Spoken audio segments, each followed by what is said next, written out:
자, 오늘은 로마서 12장 1절 2절 말씀을 가지고 AI의 시대에 교회의 길이란 제목을 할 말씀 증거하겠습니다. 자, AI는 인공적인, 인공의 뜻을 가진 영어 단어 artificial과 또 지능이라는 뜻을 가진 intelligence가 합쳐서 만들어진 단어예요. 약자입니다. 그러니까 사람이 인위적으로 만든 지능을 뜻합니다. 인공지능이라고 합니다. 자, 이 AI, 인공지능을 교회에서는 과연 어떻게 정의하고 어떻게 받아들이고 어떻게 사용할 것인가 굉장히 목회자로서 고민했고 또 기도하고 있습니다. AI에 대해서 한 번쯤은, 계속해서 우리 성도님과 말씀을 나누고 싶었어요. 굉장히 중요합니다. 우리의 모든 삶에 아주 밀접하게 연결이 되어 있습니다. 굉장한 영향력을 갖고 있어요. 그리고 그 영향은 점점 심해지기 때문입니다. AI 전문가들은 2024년, 2025년, 2040년, 2050년 그 사이에 AI 특이점이 임할 것이라고 예측하고 있어요. 현재 챗GPT, 또 구글 제미나이 같은 그 빅테크, AI 기업에서는 그런데 짧으면 3년, 길면 5년 내에 2030년쯤에는 이 AI 특이점이 도래한다고 예측하고 있습니다. AI는 지금도 발전을 거듭하고 있어요. 먼저 이 특이점은 뭐냐면 말 그대로 이전에 없었던 아주 특별한 일이 일어나는 지점을 말합니다. 그러니까 이 특이점을 혁명이라는 말로 대체하기도 합니다. 이 혁명이라는 말 역시 정치, 경제, 사회, 또 과학, 산업 등의 다양한 분야에 있어서 기존 질서가 무너지고 또 새로운 질서가 세워지는 아주 급격한 변화를 지칭하기 때문입니다. 먼저 우리 인류 역사 가운데 일어난 특이점, 이 혁명을 한번 살펴보면 이 농업혁명을 들 수가 있습니다. 첫 번째. 수렵 채집이라고 그러죠. 동물이나 물고기를 잡아먹고 나무 열매를 따먹고 살다가 직접 농작물을 재배했습니다. 그러면서 우리 인류의 문명과 문화는 굉장히 큰 발전을 합니다. 그런데 실감은 나지 않아요. 우리가 겪어보지 않았기 때문에. 두 번째는 이 산업혁명입니다. 증기기관이 발명됐습니다. 이전에 없었던 교통수단이 생겨났어요. 그리고 이 증기기관의 발전은 교통수단뿐만이 아니라 사람이 하나하나 만드는 수공업에서 이제는 대량 생산할 수 있는 공장을 생겨나게 합니다. 그런데 여기서 중요한 것은 이 교통수단의 발전은 단순한 이 편리를 넘어선다는 거예요. 사람이 살아가는 시간과 공간의 한계를 극복할 수 있게 만들어줬다는 사실입니다. 내가 원하는 장소에 빨리 편하게 갈 수 있어요. 또 대량 생산은 이전에 없었던 물질의 풍요를 누리는 것뿐만이 아니라 사회에 굉장히 많은 영향을 끼치게 됩니다. 부정적인 것들도 굉장히 많이 만들어냈어요. 환경오염은 물론입니다. 그리고 이전에 없었던 이 노동자 또 사회계급을 만들어내게 됩니다. 이 부익부 빈익빈이 아주 급격하게 생겨났습니다.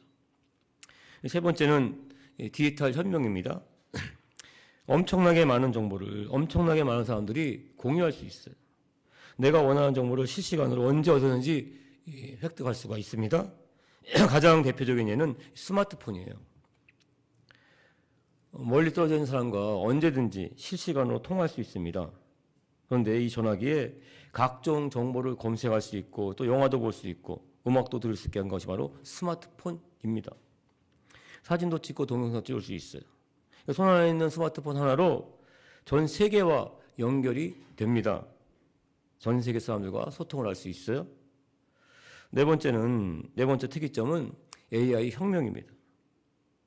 우리가 사용하는 이 스마트폰에도 AI 혁명이 담겨져 있습니다. 그러니까 스마트폰을 사용하면서 우리는 직접 AI 혁명이 무엇인지 알게 돼요. 이제는 사진을 찍는 것을 넘어섰습니다. 내가 원하지 않는 그 사진의 부분을 지울 수가 있어요. 그리고 또 어떤 물건이든지 사진을 찍으면은 또 동그라미를 그리면 그 물건에 대한 정보를 순식간에 얻을 수가 있습니다. 그러니까 원하는 정보를 또 내가 물어보면 그 자리에서 실시간으로 대답을 해줍니다. 이 챗봇이라는 기능이에요. 잘만 활용하면 개인 비서 역할도 충분히 해냅니다. 갤럭시 폰에서는 뭐 빅스비라고 부르고 아이폰에서는 시리라고 부르면서 내가 원하는 것을 물으면 다 알려줍니다. 자, 이 챗봇 기능은 AI 혁명에 있어서 첫 단계라고 합니다. 그리고 두 번째 단계는 추론의 단계예요. 그러니까 생성형 AI라고 그러죠. 그러니까 내가 모르는 정보를 알려주는 걸 넘어서 그 정보들을 조합해서 새로운 정보를 만들어냅니다. 생성해 준다는 거예요. 예를 들면 논문이에요. 또 기획안입니다. 이런 것을 생성해 주기 때문에 생성형 AI라고 합니다. 세 번째 단계는 에이전트 기능입니다. 이 에이전트는 영어로 대행, 또 대리인 이런 뜻을 갖고 있어요. 말 그대로입니다. 내가 해야 할 일을 모두 다 대신해 주는 거예요. 대표적인 것은 상담센터의 AI 상담원입니다. 자동으로 고객의 질문에 대답하고 또 질문하고 그러면서 가지고 있는 자료를 조합해서 문제를 해결해요. 그러니까 내 대신 주문을 받고 내 대신 다 모든 것을 해줍니다. 그러니까 이 에이전트 기능은 내가 할 일을 모두 다 AI가 대신해 준다고 생각을 하면 돼요. 근데 이 에이전트 이 기능이 서로 이렇게 연관되는 거예요. A to A라고 해서 내가 갖고 있는 에이전트 AI와 다른 사람이 갖고 있는 에이전트 AI가 결합을 하게 되면은 그 사람이 할 일을 그 사람이 원하는 것을 내가 또 대신할 수 있다는 거예요. 그러니까 굉장히 상상할 수 없을 정도의 그러한 역할을 할 수 있는 것이 에이전트 기능인데 지금 현재는 이 추론과 에이전트 사이에 지금 기술이 있다고 합니다. 네 번째 기능은 혁신입니다. 그러니까 내가 할 수 있는 모든 일을 넘어서 이 창조적인 역할까지 다 해낼 수 있다고 합니다. 그러니까 이 혁신이 어디까지 일지는 아직 잘 모른다고 해요. 하지만 그 가능성은 무궁무진하다고 합니다. 이 다섯 번째 단계는 조직입니다. 조직. 그러니까 나 혼자서 일하는 것이 아니라 조직을 만드는 거예요. 내가 갖고 있는 AI가 조직을 만들어요. 그러니까는 회사, 기업과 같은 일을 충분히 할 수 있다는 건데 이런 게 바로 근데 5년 후면은 이 조직의 기능까지 5년 후면은 다 할 수 있게 된다고 말하는데 이것이 특이점이 열린다고 하고 있습니다. 자, 이처럼 AI 잘 써가면은 이전보다 나은 삶을 살 수 있는 것은 분명해요. 그런데 대부분의 사람들은 아직까지는 이 AI에 대해서 잘 모릅니다. 그리고 잘 알지 못하고 있어요. 이래서 문제가 되는 것은 사실입니다. 물론 영화에서 본 것처럼 AI가 인간의 모든 자리를 대신하고 또 인간 위에 군림하게 된다는 것, 이것은 아직까지는 좀 먼 이야기 같지만 이런 것이 실제 될 수도 있습니다. 그런데 우리가 이렇게 좀 피상적으로 얘기하는 것들은 그런가 보다 그러는데 우리 삶의 자리 가운데 정말 알게 모르게 피부로 와닿는 것들이 많이 있다는 사실이에요. 그 영향은 점점 더 커지고 있습니다. 우리나라에서 만든 냉장고, TV 이러한 가전제품 등은 세계적으로 인정을 받고 있어요.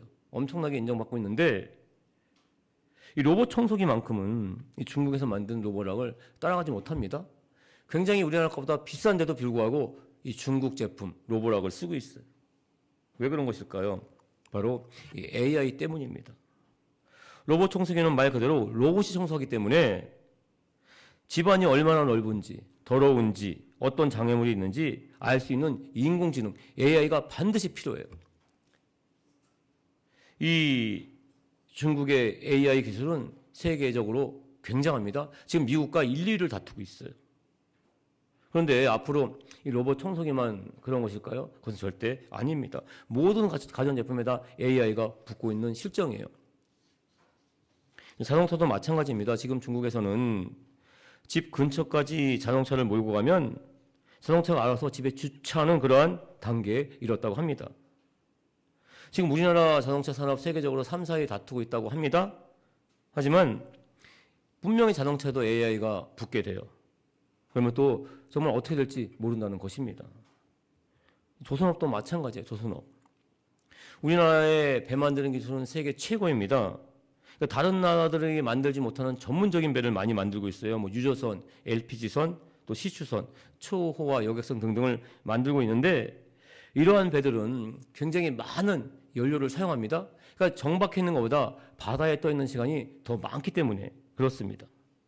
그런데 이 바람의 세기와 방향, 또 파도의 높이와 세기 이런 것들을 하나하나 잘 분석하고 AI로 대처하게 된다면 엄청나게 연료를 절감할 수 있다고 합니다. 그래서 우리나라에서 만든 배가 아무리 좋아도 중국에서 만든 배가 연료의 20%를 절감하게 된다면 중국에서 만든 배를 사게 될 수도 있다는 사실입니다. 지금 우리나라 AI 기술은 세계적으로 볼 때 6등, 7등 정도에 이루고 있다고 합니다. 그런데 문제는 이 미국이 100점이고 중국이 95점이라면 나머지 3, 4, 5, 6, 7등 이들의 점수는 30점, 40점밖에 되지 않는다는 것이 큰 문제예요. 그러니까 그만큼 뒤처 있다는 거예요. 이대로 나가면은 5년 지나고 나면 우리는 실생활에 나오는데 정말 경제적으로 막대한 피해를 입고 있다는 것을 실감하게 된다고 합니다. 지금도 겪고 있어요. 자, 굉장히 이러한 이야기는 급진적인 이야기예요. 또 거국적인 이야기인데 우리 일반인들은 또 어찌할 수 없는 그러한 이야기일 수 있어요. 그런데 먼저 이런 말씀을 드린 것은 경각심을 갖기 위해서 말씀을 드린 겁니다. 그리고 앞으로 정말 그럼 우리 교회는 어떻게 할 것인가? 기독교는 어떻게 할 것인가? 목회로서는 어떻게 할 것인가? 이것을 한번 고민하고 또 이렇게 묵상하는 가운데 하나하나 이렇게 배우고 깨달은 것을 성도님과 나눠야겠다는 생각을 했습니다. 앞으로 몇 주 동안은 교회에 대해서 한번 쭉 살펴볼 예정입니다. 그래서 오늘 먼저 이 AI 시대에 있어서 교회는 어떻게 할 것인가, 우리 하나님의 백성들도 어떤 자세로 이 AI 시대를 맞이할 것인가, 이 교회에 나아갈 길과 이 정체성, 역할에 대해서 한번 살펴보는 시간을 갖겠습니다. 첫 번째, 우리는 하나님 만드신 귀한 존재라는 것을 분명히 알아야 합니다. 이게 굉장히 중요해요. 우리들이 먼저 이 AI 시대를 살아가면서 가장 먼저 붙어야 될 말씀이 있습니다. 창세기 1장 27, 28절 말씀이에요.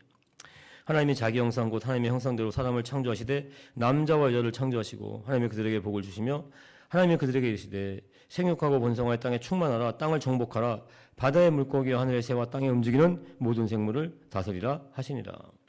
우리는 분명히 하나님께서 만든 피조물입니다. 피조물인 동시에 하나님의 형상대로 만들었다는 것이 굉장히 중요합니다. 그만큼 귀중한 존재라는 거예요. 우리는 존재 자체만으로 하나님 만든 생명을 가지고 있는 그 존재 자체만으로 굉장히 존귀한 사실이라는 것을 분명히 알고 있어야 됩니다.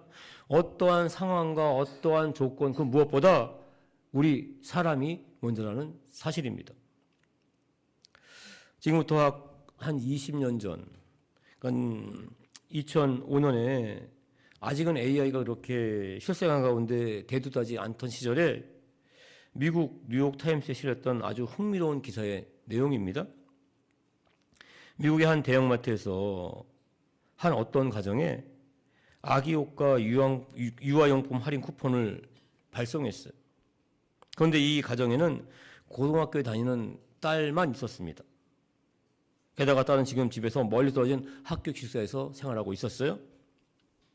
결혼을 해서 아이를 낳을 만한 그러한 부부가 살고 있지 않았는데 이 유아용품에 대한 팜플렛이 왔습니다. 아버지는 고등학생인 내 딸을 부추기는 거 아니냐 이렇게 먼저는 화를 냈지만 혹시라는 마음에 딸의 사생활을 조사했습니다. 며칠 뒤 딸이 임신했다는 소식을 알게 됩니다. 예상치 못한 소식에 굉장히 또 이 가정에 불화가 생겼어요. 그런데 멀리 떨어져 있는 딸의 임신 소식을 부모도 모르는 사실을 어떻게 대형마트가 먼저 알고 있었을까? 그것은 딸이 이전에 사용하고 있었던 로션, 이 로션을 무향 로션으로 바꿨습니다. 그리고 먹지 않았던 영양제를 먹었어요. 이러한 구입 내역, 이 고객 데이터베이스에 연결된 알고리즘을 통해서 부모가 살고 있는 지역 매트가 지금 아직은 고등학생이지만 이 고등학생에게 임신의 가능성을 놓고 고객으로 분류했던 것입니다. 물론 이 부모님의 집과 딸의 집을 착오하는 그런 오류는 있었지만 굉장히 좀 섬뜩하다고 그럴까요? 이런 것은 한 가정에 일어날 충격과 상처는 조금도 생각하지 않았다는 거예요. 그저 임신용품을 팔려고만 했다는 것입니다. 이 기사를 통해서 그때 또 우리가 또 깨달아야 될 것은 뭔가 하면 어떤 이유와 목적을 불문하고 사람은 그 생명 자체로 존귀하다는 사실입니다. 오늘 본 말씀 가운데 나오는 너희 몸을 하나님이 기뻐하시는 거룩한 산제물로 드리라. 이는 너희가 드릴 영적 예배니라. 이 말씀 가운데 거룩한 산제물은 구별된 살아있는 제물이란 뜻으로 풀 수가 있어요. 좀 더 자세히 보면 이 구별됐다는 것은 세상의 그 어떤 것으로 대체할 수가 없다는 뜻이고 세상의 그 어떤 것의 이유나 목적이 될 수 없다는 것을 말합니다. 그리고 살아있는 이 말은 이전에는 우리가 죄와 사망의 권세 아래 죽을 수밖에 없는 존재였지만 이제는 하나님의 말씀 가운데 십자가의 보혈로 말미암아 살아있다는 거예요. 살아있는 상태에 있는 게 바로 우리라는 사실입니다. 그리고 제물은 하나님께 드리는 헌신을 말합니다. 문자 그대로 내 자신을 제물, 제사의 그러한 제물로 드리는 것이 아니라 하나님 앞에 온전한 삶을 사는 것을 말하고 있습니다. 그렇습니다. AI가 우리보다 훨씬 뛰어나고 우리의 모든 일을 대신할 수는 있어요. 하지만 우리는 하나님 만드신 존재라는 사실을 잊지 말아야 합니다. 하나님께서 기뻐하시는 예배를 드릴 수 있는 것은 바로 우리밖에 없다는 사실을 꼭 잊지 않는 성도님 되실 주님의 이름으로 축원을 드립니다.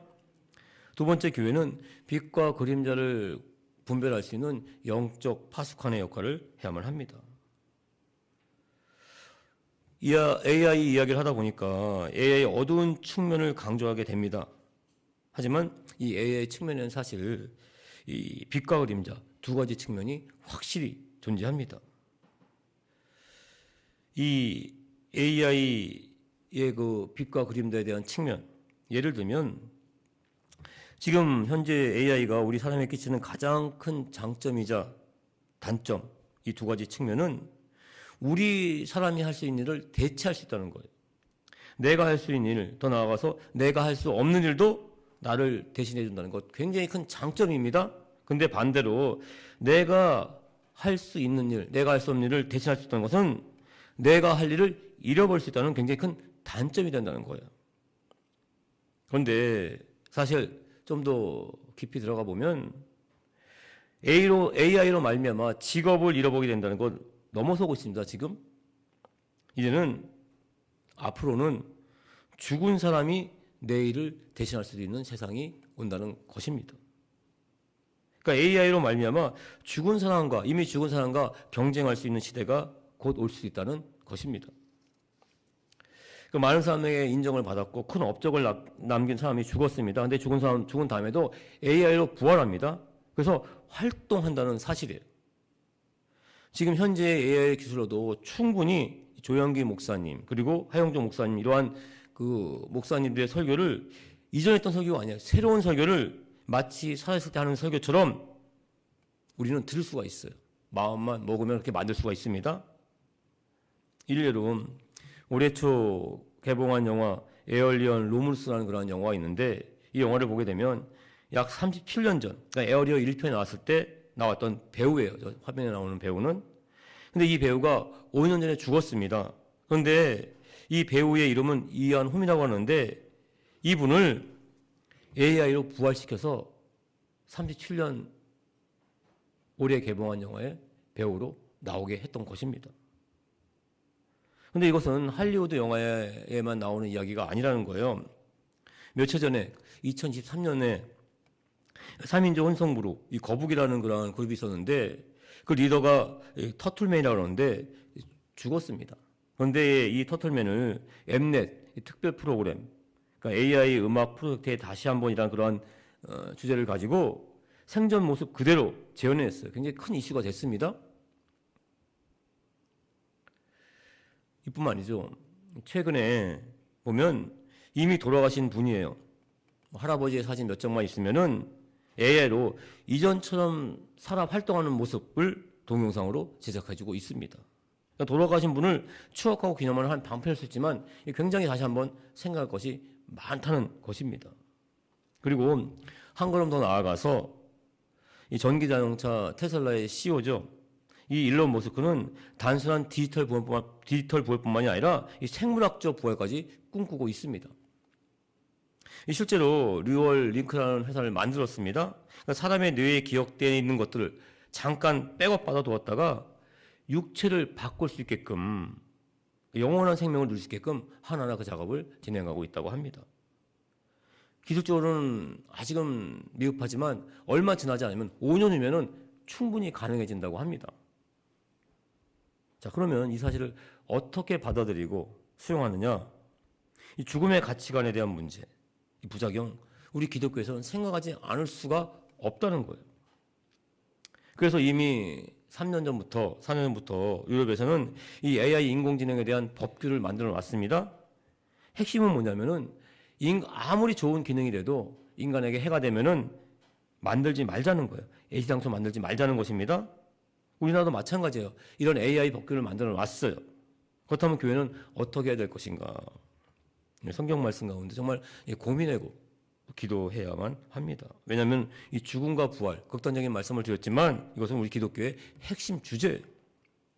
성경에서 말씀하는 죽음과 그 이외의 부활은 하나님의 영역이기 때문입니다. 그런데 이것을 우리 인간이 침범하고 있어요.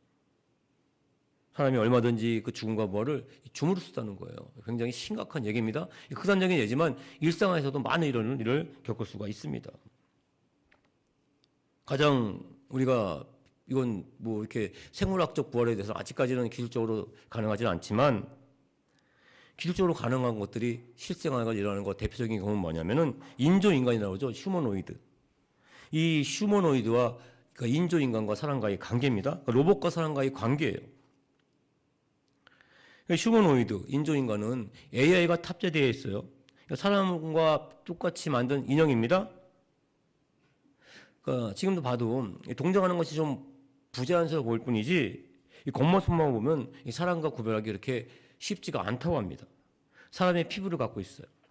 입으로 말하고 카메라가 달린 눈으로 봅니다. 귀로 들어요. 그런데 이런 휴머노이드와 결혼했다는 기사가 아주 가끔 나와요. 물론 이러한 인조인간, 이 로봇과 결혼했다는 그러한 것 법적으로는 허용되지 않지만 사실혼 관계로 지금도 살고 있습니다. 그러니까 이 동성혼이라고 하죠. 남자와 남자, 여자와 여자. 이 동성혼으로 지금 결혼해서 살고 있는 사람들도 있습니다. 그러니까 며느리가 남자일 수 있다는 것 생각하지 못했는데 지금 그런 시대에 살고 있어요. 그런데 이제는 사람이 아닌 것이 며느리가 되고 사위가 될 수도 있다는 세상에 우리는 살고 있다는 것입니다. 자, 그런데 이러한 것을 종합해 볼 때 AI의 가장 큰 위험은 기술 그 자체에 있는 것이 아니라는 것입니다. 기술을 사용하는 우리의 그 마음, 이 정신 상태에 있다는 것이 굉장히 중요합니다. 이것을 분명히 알아야 돼요. 그래서 오늘 본 말씀 2절 보면 너희는 이 세대를 본받지 말고 오직 마음을 새롭게 함으로 변화를 받아 하나님의 선하시고 기뻐하시고 온전한 뜻이 무엇인지 분별하도록 하라. 하나님의 말씀, 하나님의 뜻 가운데 그 AI의 빛과 그림자를 분별해야 된다는 것입니다. 그러니까 무엇이 옳고 그른지 하나님의 말씀에 비춰서 해야 될 것이 있고 안 될 것이 무엇인지를 알 수 있는 영적 안목을 우리가 길러야 한다는 것입니다. 그리고 이 영적 안목, 분별력을 기르기 위해서는 세 번째, 먼저 하나님의 영광 그리고 사랑이 먼저라는 것입니다. 자, 우리 인류가 겪고 왔어요. 그리고 지금도 겪고 있는 이 특이점, 아까 말씀드린 특이점, 이전에 없었던 것이 새롭게 생겨나는 혁명에 대해서 말씀을 드렸습니다. 한 번도 경험해보지 못한 일을 지금 우리는 겪고 있고 앞으로도 겪게 될 것입니다. 증기기관의 발명은 발전에 발전을 거듭했어요. 지금은 한 가정에 한 대 이상의 자동차를 갖고 있습니다. 멀리 떨어진 곳까지 편하게 우리는 갈 수가 있어요. 하지만 자동차로 말미암아 생기는 사고, 그 사고는 생명을 위협합니다. 정말 일상을 무너뜨려요. 그런데 사고가 두렵다고 해서 자동차를 타지 않을 수는 없습니다. 스마트폰도 마찬가지예요. 먼 곳에 있는 사람과 실시간으로 대화할 수 있고 원하는 정보를 실시간으로 찾을 수 있습니다. 하지만 스마트폰 없으면은 깜빡 잊어버리고 외출하면 하루 종일 불안한 것 사실입니다. 그래서 사람이 만든 모든 기술에는 비가역성이 있다고 합니다. 비가역성은 뭔 말인가 하면 한 번 그 기술을 사용하게 되면 이전으로 되돌아갈 수 없다는 거예요. 부작용이 있어요. 그럼에도 불구하고 계속해서 사용할 수밖에 없다는 건데 AI도 마찬가지라는 겁니다. 한 번 사용하면 사용 전으로는 결코 돌아갈 수가 없어요. 그래서 우리가 다시 한번 또 꼭 기억할 것은 AI는 단지 도구일 뿐이라는 사실입니다. 예를 들면 우리 인간이 만든 도구는 굉장히 많죠. 그중에 대표적인 것은 굉장히 해가 되면서도 또 유익이 되는 것은 뭐 다이너마이트, 원자폭탄 같은 것들입니다. 순식간에 많은 사람을 죽음으로 몰고 갈 수 있어요. 하지만 잘만 사용하면, 안전하게만 사용하면 별 문제가 없습니다. 얘도 마찬가지예요. 그런데 안전하게 사용하는 것, 잘 사용을 넘어서서 교회에서는 AI를 도구로 잘 사용한다는 것, 이것에 먼저 전제되는 것은 하나님께 영광이 되어야 되고 사람을 사용하는 것이 되어야 한다는 사실입니다. 그러면 먼저 올바른 성경적인 가치관, 성경 말씀을 알아야 됩니다. 그리고 AI를 전문적으로 사용할 수 있는 전문적인 그룹이 있어야 되고 또한 이를 지탱해주는 교양 그룹도 함께 있어야 돼요.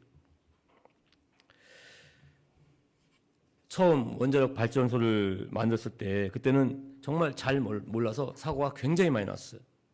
그래서 당시 카톨릭에서는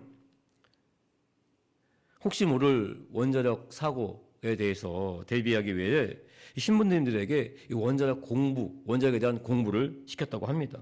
그래서 사고가 나거나 또 사고가 날 것 같으면은 그 원자력 공부란 신부님들을 그 원자력 발전소에 투입을 했다고 합니다.